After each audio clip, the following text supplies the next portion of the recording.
My name is Irina Verso, and today I will be talking about generalized anxiety disorder. This is one of the most common anxiety disorders with lifetime prevalence of 5.7%.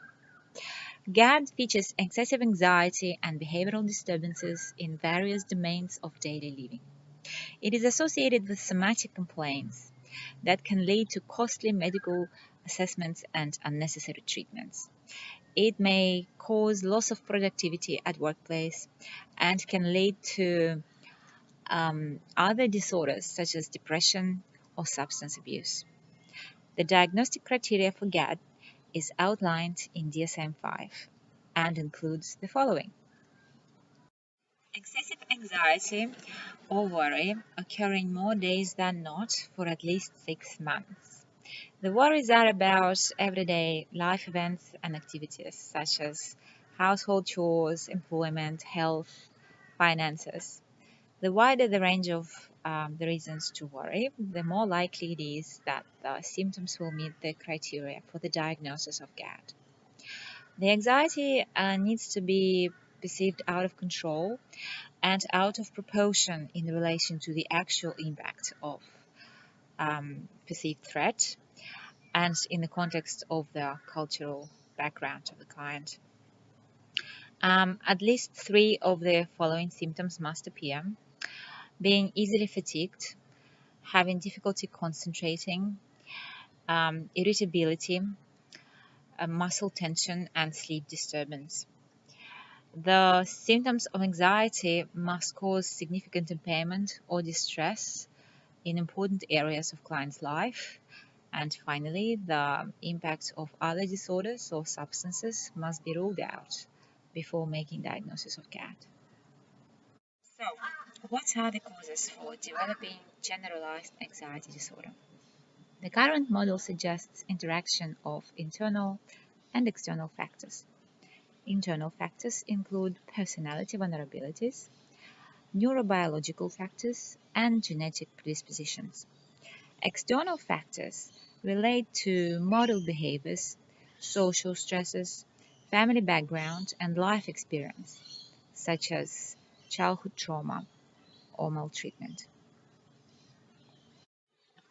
The limbic system is responsible for regulation of emotional experience. The amygdala is a part of the limbic system that is involved in automatic fear response. Studies have shown that there is an increase in amygdala activity during the processing of negative emotions, and it is more significant in patients diagnosed with GAD than in non-clinical population. Certain variations in genes that regulate neurotransmitters may contribute to development of GAD. In particular, genes that are responsible for regulation of serotonin, GABA, and norepinephrine. These neurotransmitters regulate the responsiveness of brain circuit, governing mood, stress responses, and conditioned fears. Complex psychological, emotional, and social factors play an important role in developing GAD, especially life events that are associated with feelings of loss, humiliation, and danger. This is why accurate developmental, family, and social history become an important part of an assessment for GAD. Commonly used assessment tools are structured and unstructured interviews and self-report questionnaires. During the unstructured interview, the clinician needs to establish whether the client worries frequently about a number of events, whether the worry is long-standing and simply not a result of a particular life stressor, and whether the level of worry is greater than should be expected given the individual's life circumstances. A common tool used in a structured interview is the Anxiety and Related Disorders Interview Schedule for DSM-5. The tool is designed to diagnose current anxiety, mood, trauma, and other related disorders according to DSM-5 criteria. Self-report questionnaires are easily administered, standardized, and have clear guidelines for their interpretation. One example of a self-report questionnaire is a generalized anxiety disorder scale. It's a self-rated scale that has good reliability and validity in assessing severity of GAD. However, it has shown poor specificity when used in clients who suffer from wide range of symptoms of emotional disorders. So how do we treat GAD? There are medical and psychological options available.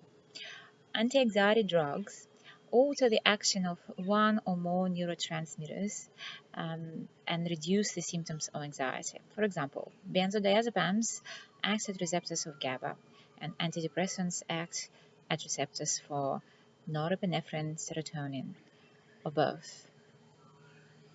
The gold standard for psychological treatment of GAD is cognitive behavioral therapy.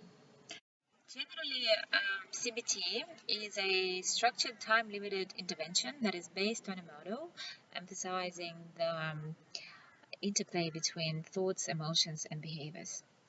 The idea is that change in one area may lead to change in others. So client and therapist work together to implement that change, where therapist teaches client to deal with the problem independently by practicing skills taught during the session, and client needs to commit to practicing those skills in between sessions.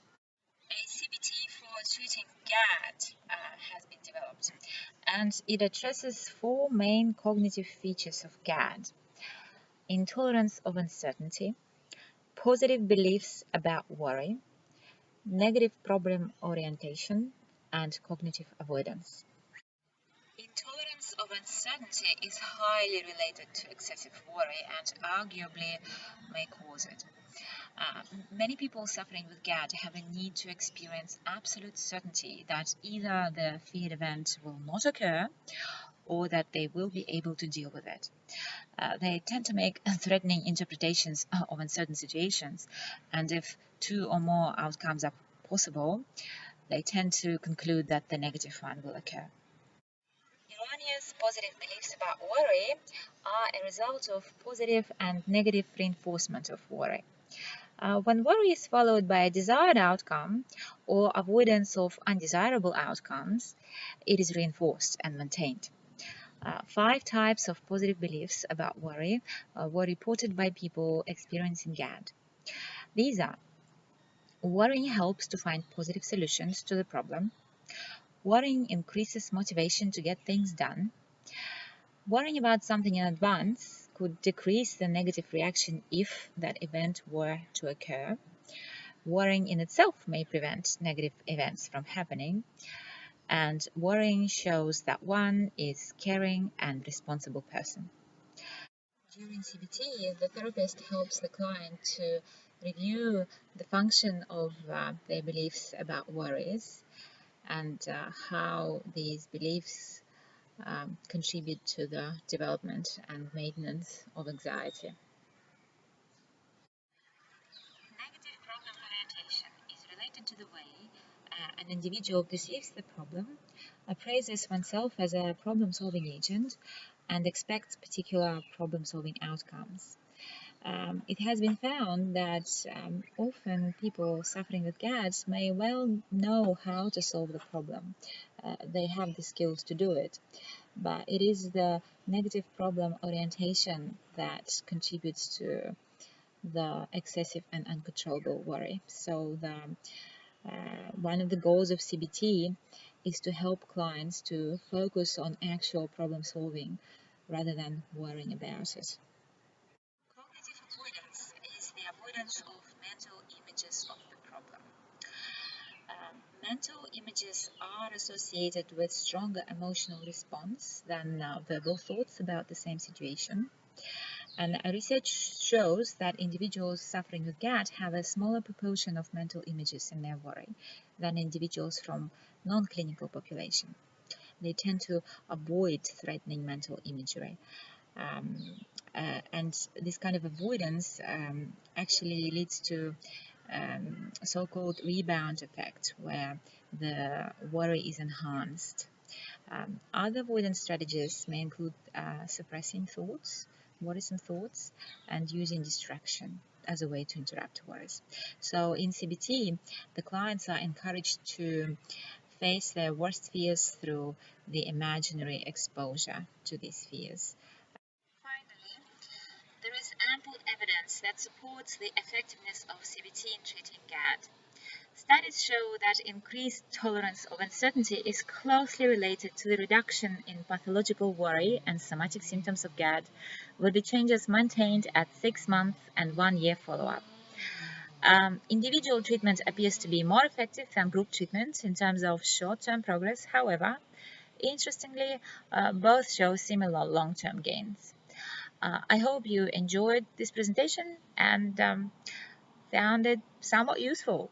Thank you very much.